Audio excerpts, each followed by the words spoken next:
সবাই ভালো থাকুন, সুস্থ থাকুন এবং আমাদের সাহাবের যে উদ্দেশ্য, সেই উদ্দেশ্যকে যেন আমরা সবাই একসঙ্গে সামনে এগিয়ে নিয়ে যেতে পারি, এই লক্ষ্যে আমাদের অবিচল থাকতে হবে।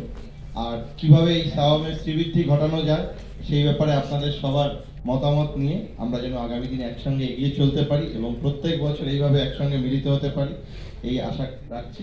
সবাই ভালো থাকুন, সুস্থ থাকুন। নমস্কার। ধন্যবাদ শিয়ালদা কোর্ট থেকে আগত অভিমন্যু বাবুর বক্তব্য।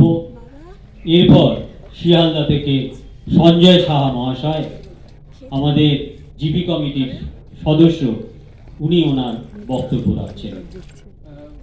মঞ্চে উপস্থিত বিশিষ্ট ব্যক্তিবর্গ এবং যারা উপস্থিত হয়েছেন তাদেরকে প্রত্যেককে আমি অভিনন্দন জানিয়ে আমার কিছু বক্তব্য আপনাদের কাছে তুলে ধরার চেষ্টা করছি। প্রথমে আমাদের সাবানের সৃষ্টিটা কী জন্যে হয়েছে ছোট্ট করে একটু বলি।